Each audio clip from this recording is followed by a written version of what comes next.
अगर विकास की दशाओं को देखोगे तो कुछ चीजें तो अपने आप हो रही, उस पर हम सोच नहीं रहे, ना कोई हमारा नियंत्रण बचा है या हम नियंत्रण कर रहे हैं। योजना आयोग जरूर है लेकिन योजनाएं बनती नहीं। परीक्षण होते हैं, क्या वो सही होंगे या गलत होंगे ये बाजार निर्धारित करता है कि चीजें चलेंगी तो वो सही है, नहीं चलेंगी।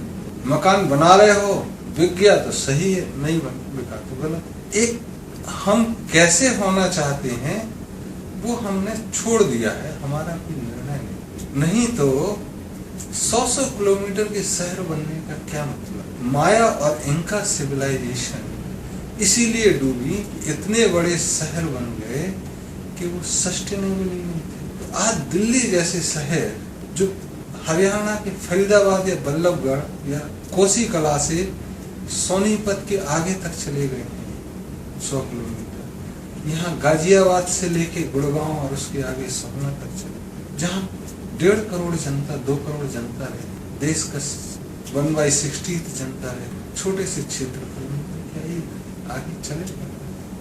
तो ऐसा तो हम योजना ही नहीं बना रहे हैं कि कैसे हम ठीक रहे। औद्योगिकरण कितना और क्यों? अब चूंकि इतने बड़े शहर बना दिए आपने, इसलिए आप खुली हवा के प्रवाह में बाधा डाल लें। वो जाहिर है एयर कंडीशनिंग चाहिए। एयर कंडीशनिंग चाहिए तो आपको विद्युत चाहिए, तो आप दूर सुदूर में बिजली उत्पादन करते हैं जहाँ कोयला है, क्योंकि पास करोगे तो धुआं और फैलाए। तो आज आप एक जगह शहरों को इतना कम क्षेत्र में बना रहे हैं और दूसरी जगह उसकी आवश्यकताओं को पूरा करने के लिए दूसरी जगह बन रही है। जहाँ बिजली बन रही है वहाँ बिजली नहीं मिल रही है, जहाँ छोटे शहर है वहाँ बिजली मिल रही है। फिर प्रचार प्रसार के हाँ बड़े शहर हैं भाई रहना अच्छा है। तो औद्योगिकरण कितना जरूरी है, कितनी बिजली जरूरी है, इस पे हम नहीं सोचते। तो जैसे चल रहा है वैसे चलाया जा रहा है, या हमको कोई बेवकूफ बनाया जा रहा है अपने बिजली के उपकरण बेचने के लिए, घरों का साजो सामान बेचने के लिए या मकान बेचने के लिए। हमको सोचना इस तरह की सोच अभी मुझे नहीं लगता कि राष्ट्रीय अंतर्राष्ट्रीय स्तर पर बन रही है या है। नगर कला, भवन निर्माण कला ये है, लेकिन अपने से कोई पूरा राष्ट्र के मैं ऐसा नगर बसाऊंगा तब मेरे नागरिक ज्यादा खुश रहे। या दुनिया में ऐसे नगर संरचना होनी चाहिए तो दुनिया की आबादी सस्टेन रहेगी, जंगल सस्टेन रहेंगे, इकोलॉजी और एनवायरनमेंट बैलेंस्ड रहे। ऐसा कोई दुनिया का प्लान तो बहुत दूर की बात है, एक नगर का प्लान भी नहीं। 50 नए शहर बसाएंगे हम, बहुत अच्छे बनाएंगे, क्या उनकी जरूरत है? क्या ऐसे शहरों के पुनर्निर्माण की जरूरत नहीं है जो आक्रमण के दौरान टूटे हों और लोग जंगलों में भाग गए हों? 200 लोगों के कुनबे क्या सस्टेनेबल आप उनके लिए शहर बसा सकते, उनको राष्ट्र की धारा में पुनः जोड़ सकते, तो वो ज्यादा अच्छा होगा। तो एक कंपोजिट प्लान की जरूरत है, हैफेजर्ड वे में जाने की जरूरत। आज जो औद्योगिकरण का विकास हो रहा है वो अधिकांश जगह में हैफेजर्ड जा रहा है।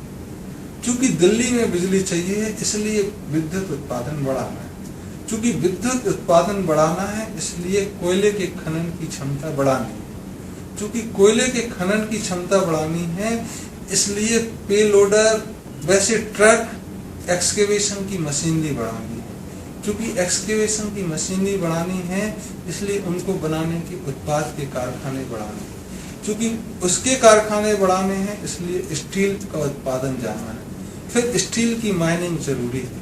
ये एक चक्र है या दुष्चक्र है, इसमें आप बढ़ते जाते। मान लो खुली हवा में आप होते, जहाँ पंखे की भी जरूरत नहीं है, तो आपका बिजली का कारखाने का क्या जरूरत? अगर बिजली के कारखाने की जरूरत नहीं थी तो शायद कोयले की माइनिंग की क्या जरूरत थी?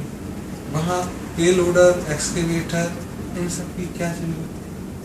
वहीं स्टील उत्पादन की इतनी जरूरत क्या थी कि नए स्टील प्लांट लगाने, उनकी माइनिंग जरूरत। तो तथाकथित औद्योगिकरण किसके फायदे के लिए हो रहा है कि शायद वो व्यक्ति तो नहीं जानता है जो करवा रहा है, जो उसमें संलग्न। ये सभ्यताओं को डुबाने के लिए है या उभारने के लिए, ये भी नहीं कह सकते। क्योंकि दिल्ली जैसे शहर में अगर 4 दिन बिजली ना आए तो सस्टेन नहीं कर सकते। न्यूयॉर्क तो एक दिन में 24 घंटे 48 घंटे में फ्लॉप हो जाएगा। पीछे हुआ भी है कि लोग कैसे परेशान, बदबुओं से भर जाएगा, लोग मर जाएंगे। तो शहर के शहर खाली होने में, इस सभ्यताओं को जो महानगरों की डूबने में समय नहीं लगेगा। तो औद्योगिकीकरण के कारण जीवन शैली परिवर्तित हुई है, स्वाभाविक हुई है। जब आप बंद कमरे में रहेंगे, खुली हवा नहीं है, तो अभी हमने पीछे बताया कि प्राथमिकी काम करो, और प्राथमिकी काम के लिए जगह ही नहीं है वहाँ, खेती कर नहीं सकते, 25 माला मंजिल से नीचे उतर के घूमने जाने की व्यवस्था नहीं है, पार्क है नहीं, कहाँ जाओगे?